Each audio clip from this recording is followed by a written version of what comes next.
성 행사죄에 이미 기수에 이르렀다고 보고 물어봅니다. 다른 의원님들 질문처럼 그렇게 주저리 길게 말씀하실 필요 없고 제가 지금 여러 가지 질문을 할 거니까 단답형으로 간단하게 대답해 주세요. 12월 6일에 윤석열 대통령을 피해자로 명기해서 청구한 압수수색 영장과 또 대통령 및 국무위원 다수에 대한 통신영장 서울중앙지법에 청구했다가 다음 날인 12월 7일에 모두 기각된 사실이 있죠. 네, 12월 6일 날 청구된 영장 아니, 피의자는 윤석열 예, 아니요라만 대답하세요. 기각된 적 있죠? 네. 그래서 압수수색 영장의 대상 장소하고 대상 물건이 뭐였습니까? 그 당시에 윤석열 대통령 또는 대통령실이나 그다음 대통령 관저는 전혀 포함되어 있지 않았고 지금 박안수 그다음 아니 대상 장소하고 물건 말씀하시라니까. 그다음 그 국회 그다음에 선관위 이런 부분에 대해서 압수수색을 한 것으로 예, 알고 그 있습니다. 12월 8일에도 윤석열 대통령에 대한 압수수색 영장과 통신영장 서울중앙지법에 청구했다가 또 기각된 사실이 있죠. 그때도 마찬가지로 피의자로 윤석열 대통령이 피의자들 중에 한 사람으로 들어가 있는 것은 맞지만 피의자 윤석열 기각됐죠. 대통령을 압수수색 대상으로 또 대통령 관저나 대통령실을 압수수색 대상으로 하지는 않았습니다. 그러면 12월 6일 날 청구했던 영장과 12월 8일 날 청구했던 영장의 압수수색 대상 장소와 대상 물건이 동일했습니까? 지금 뭐 꼭 동일하지는 않을 걸로 보이는데 어쨌든 지금 대통령 동일합니까? 안 합니까?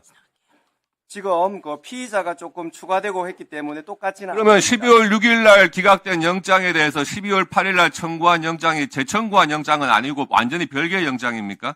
12월 8일 날 청구된 영장은 여인형 피의자가 포함되어 있고 그렇습니다. 그래서 여러 가지 재청구가 아니라 별도로 별개입니까? 된 영장입니다. 예.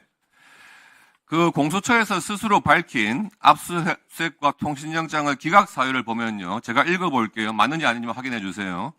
동일 또는 유사한 내용의 영장이 중복 청구되고 있으므로 각 수사기관 간 협의를 거쳐 중복되지 않도록 조정해 청구해달라는 취지하고 경찰과의 공조수사본부에서 향후 수사 조율 여부를 밝혀 다시 영장 청구를 할 것이 기대되는 점 등에 비춰 현 단계에서 기각한다. 이런 내용이 기각 사유였죠. 네, 그 두 번의 맞습니까? 아닙니까? 아니 지금 기각 사유가 이게 맞습니까? 아닙니까? 맞습니다. 예, 네. 물어보겠습니다. 근데 이때 기각했을 때가 그 12월 6일, 8일 이럴 때니까요. 12월 10일 날 10일쯤에 이제 경찰과 공수처가 공조수사본부를 가동해가지고 수사를 하기 전 단계였어요. 전 단계에서 이렇게 기각 사유를 서울중앙지방법원에서 밝힌 겁니다. 근데 그 두 번째 사유를 보면은요. 경찰과의 공조수사본부에서 향후 수사 조율 여부를 밝혀서 다시 영장 청구를 할 것이 기대된다. 이렇게 밝히고 있거든요.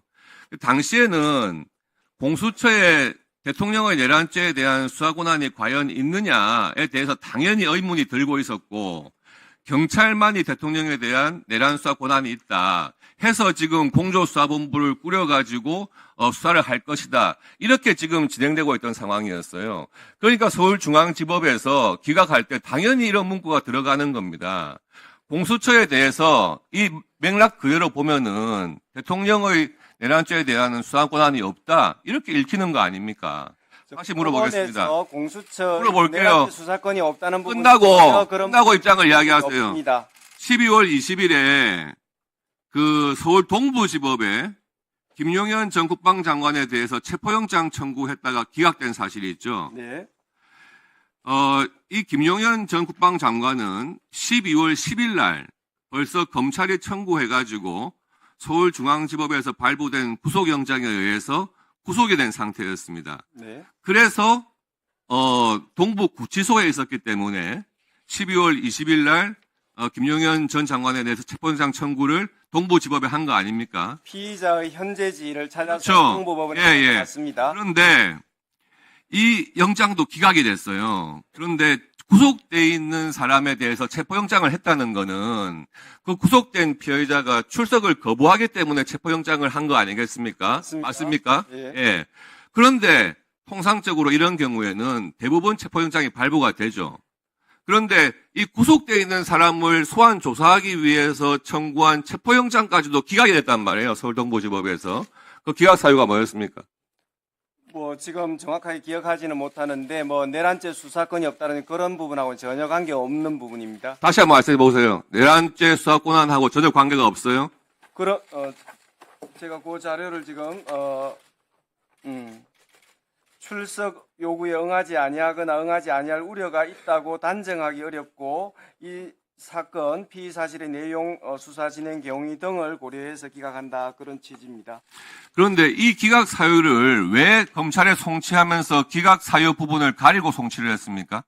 뭐 저희들은 뭐 가리고 뭐 그런 적은 없습니다. 뭐 그런 부분 뭐 복사하면서 그런 행위가 있는지는 모르겠지만 기록을 지금 송부하면서 특정 부분을 가린 적은 전혀 없는 걸로 알고 있습니다. 12월 6일과 8일에 압수수색 영장과 통신영장 청구했다가 기각된 그 영장에 대해서 서부지법에 체포영장과 수색영장 청구할 때 기록에 다 첨부를 했습니까? 당연합니다. 저희들이 여러 가지 그 답변을 통해서 그런 부분 충분히 말씀드렸는데 계속 의혹을 제기하시는데 그런 부분 다 포함해가지고 영장 청구한 거 맞습니다. 그러면 검찰에 송치하실 때 이 6일과 8일의 영장 이런 부분에 대해서 다 첨부해가지고 사건 송치하신 건 맞습니까? 의원님 당연합니다. 예. 알겠습니다. 네. 네, 수고하셨습니다. 박선원 의원님 질의해 주십시오. 처장님 잠깐 앞서서 뵐까요?